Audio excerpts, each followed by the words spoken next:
സജ്ജനങ്ങളെ, ഭൂമി മലയാളത്തിലെ ഓരോരുത്തരും ഇത്തവണത്തെ ഓണം ബമ്പറിൻ്റെ ഭാഗ്യവാൻ ആരാകുമെന്ന ആകാംക്ഷയിലാണല്ലോ. അപൂർവങ്ങളിൽ അപൂർവമായി സംഭവിക്കുന്ന ആ മഹാഭാഗ്യ യോഗമുള്ളവൻ ഒരുപക്ഷെ നിങ്ങളാവാം, നിങ്ങളുടെ ബന്ധുക്കളാകാം, സുഹൃത്തുക്കളാകാം.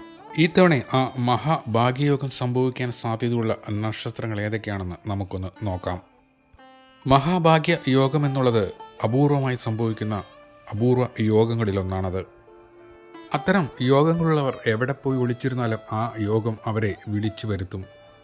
27 നക്ഷത്രങ്ങളുണ്ടെങ്കിലും ഇത്തവണ മഹാഭാഗ്യയോഗം സംഭവിക്കാൻ സാധ്യതയുള്ള നക്ഷത്രങ്ങൾ 5ആണ്. ആ 5 നക്ഷത്രങ്ങളിലൊന്ന് നിങ്ങളുടെ നക്ഷത്രമുണ്ടെങ്കിൽ ഇത്തവണ ഭാഗ്യം പരീക്ഷിക്കാൻ മറക്കരുത് എന്നാണ് എൻ്റെ അഭിപ്രായം. ഭരണി, പുണർദം, ഉത്രം, വിശാഖം, തിരുവോണം എന്നീ നക്ഷത്രക്കാർ ഇത്തവണ ഓണം ബമ്പർ എടുക്കാൻ മറക്കരുത്. രുദ്രവീണി ഇഷ്ടപ്പെട്ടാൽ ഫോളോ ചെയ്യാൻ മറക്കില്ലല്ലോ.